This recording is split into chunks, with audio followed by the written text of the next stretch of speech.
Baik, Assalamualaikum warahmatullahi wabarakatuh. Yang kami hormati Ibu Ayunda Putri Nilasari selaku pengampu dosen mata kuliah Akuntansi Perbankan Umum dan Syariah. Sebelumnya, perkenalkan kami dari kelompok 8 yang beranggotakan saya sendiri yaitu Hairunisa Azahra dengan NPM 21 20 10 48. Kemudian ada Sahrul Ramadan Ilham yaitu 21 20 10 40 76 dan juga Reza Ariantina dengan NPM 21 40 10 41 42.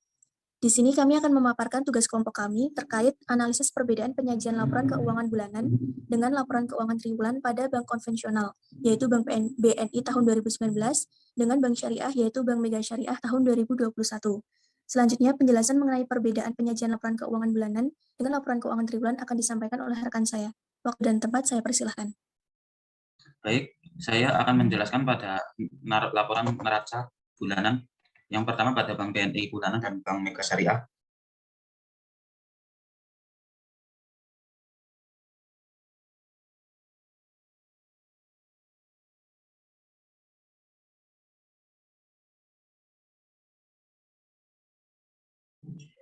Pada laporan bulanan pada neraca, baik pada Bank BNI bulanan dan Bank bulanan neraca pada Bank Mega dan juga Bank BNI itu, faktor perbedaannya efek yang dijual dengan janji yang dibeli kembali. Pada bank konvensional itu, pada perbankan konvensional aktiva produktif dalam bentuk kredit, efek surat berharga, efek yang dibeli dengan janji dijual kembali atau reverse repo. Terus pada tagihan derivatif, tagihan akseptasi, penempatan dana pada bank lain, penyertaan dan lain-lain. Terdapat juga akun pada efek yang dijual dengan janji dibeli kembali pada penyajian neraca bank konvensional, di mana efek yang dijual dengan janji dibeli kembali pada penyajian neraca bank konvensional, di mana efek yang dijual dengan janji dibeli kembali diakui sebagai kewajiban sebesar harga pembelian yang disepakati oleh bank dan nasabah dikurangi beban bunga atau selisih harga jual dan harga beli kembali yang belum diamortisasi. Sedangkan pada Bank Mega Syariah, pada perbankan Mega Syariah itu aktiva produktif dalam bentuk pembiayaan mudharabah, pembiayaan musyarakah, pembiayaan murabahah, salam paralel, dan istisna paralel.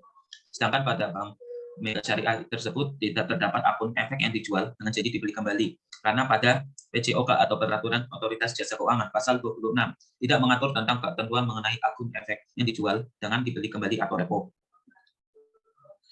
Selanjutnya pada pengakuan piutang pada Bank BNI bulanan, komponen neraca pada bank itu Bank Syariah pada dasarnya mempunyai akun-akun yang sama dengan bank konvensional, hanya saja terdapat perbedaan akun-akun yang tidak terdapat di bank konvensional.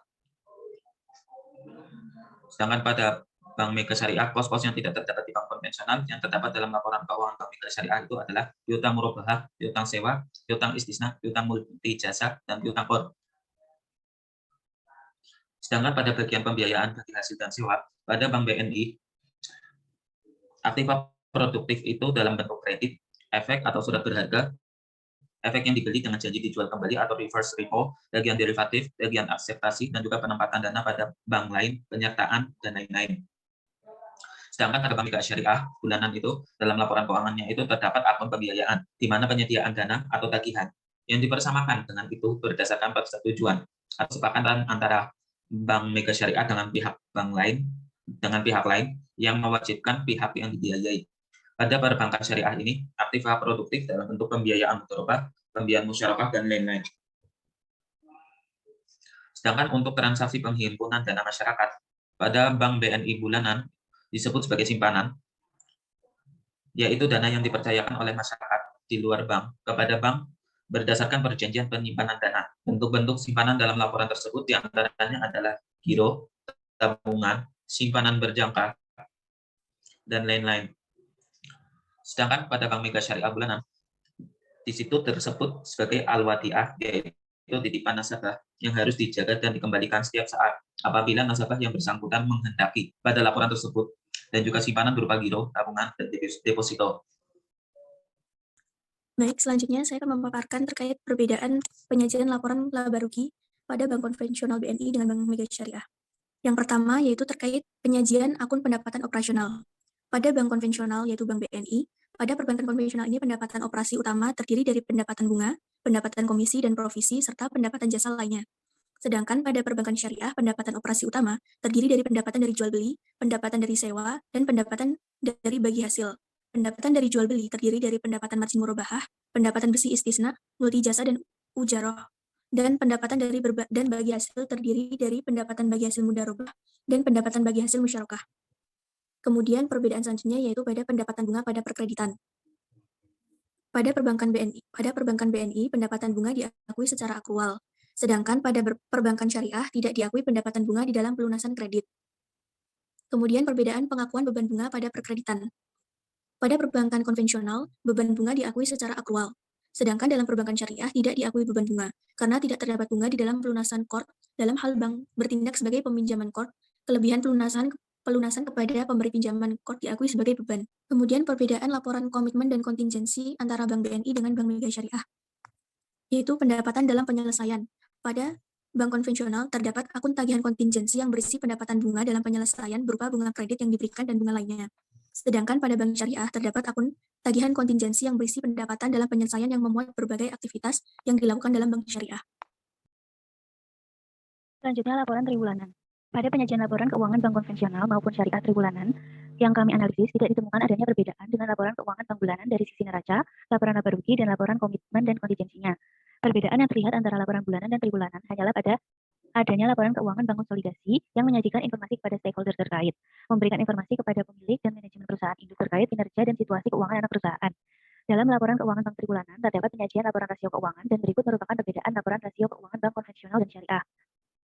Yang pertama, faktor perbedaan rasio yang digunakan untuk mengukur kegagalan dari pembiayaan.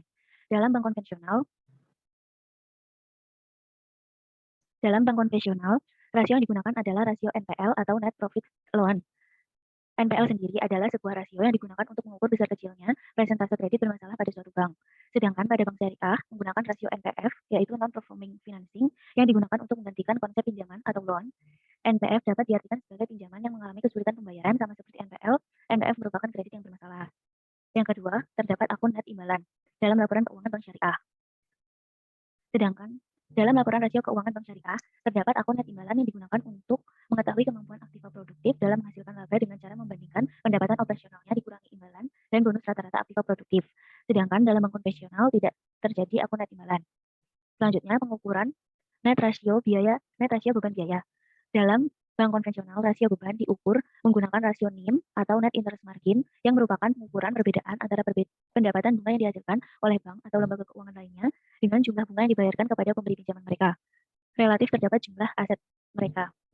Sedangkan dalam bank syariah, rasio beban diukur menggunakan rasio NOM atau Net Operating Margin yang merupakan perbandingan antara pendapatan operasional setelah bagi hasil dan beban operasional dengan rata-rata aktiva produktif. Selanjutnya, penggunaan rasio biaya terhadap pendapatan. Pada bank konvensional yang kami analisis, tidak menggunakan rasio biaya terhadap pendapatan atau cost to income ratio seperti terlihat pada laporan keuangan bank syariah. Di sini bank syariah menggunakan rasio biaya terhadap pendapatan atau cost to income ratio atau CIR yang merupakan salah satu indikator efisiensi selain BOPO, biaya operasional dan pendapatan operasional. Selanjutnya, rasio yang digunakan untuk mengukur rasio pinjaman terhadap simpanan. Dalam bank konvensional, untuk mengukur rasio pinjaman terhadap simpanan menggunakan rasio Loan to Deposit Ratio atau LDR. LDR di sini digunakan untuk mengukur rasio antara total volume kredit dibagi dengan jumlah total penerimaan dana yang dimiliki.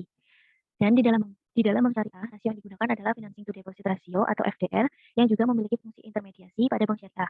Istilah FDR digunakan karena dalam perbankan syariah tidak dikenal istilah hutang atau loan. Selanjutnya, penggunaan rasio pendanaan stabil bersih. Dalam bank konvensional yang kami analisis memperhitungkan rasio pendanaan stabil bersih atau Net Stable Funding Ratio atau NSFR yang berguna untuk mengukur standar likuiditas yang mengharuskan bank memiliki dana yang cukup stabil untuk menutupi durasi aset jangka panjang mereka. Sedangkan pada bank syariah yang kami teliti tidak memperhitungkan rasio pendanaan stabil bersih atau Net Stable Funding Ratio atau NSFR. Selanjutnya, batas maksimum pemberian kredit. Dalam bank konvensional, batas maksimum pemberian kredit dalam bank konvensional, batas maksimum pemberian kredit menggunakan akun bernama batas maksimum pemberian kredit atau BMPK, yang merupakan presentase maksimum penyedia dana yang ditetapkan terhadap modal bank bagi penyediaan dana kepada pihak terkait atau bank bagi penyediaan dana kepada selain pihak terkait. Sedangkan pada bank syariah, batas maksimum pemberian kredit menggunakan akun bernama batas maksimum penyaluran dana atau BMPD, yang merupakan presentase maksimum realisasi penyaluran dana terhadap modal Bank Pembiayaan Rakyat Syariah atau BPRS yang mencakup pembiayaan dan penempatan dana BPRS di bank lain. Baik, sekian pemaparan dari kelompok 8 terkait analisis perbedaan penyajian laporan keuangan bulanan dengan laporan keuangan triwulan. Mohon maaf apabila kami dari kelompok 8 ada salah kata serta masih banyak kekurangan dalam memaparkan tugas kelompok kami. Sekian dan terima kasih. Wassalamualaikum warahmatullahi wabarakatuh.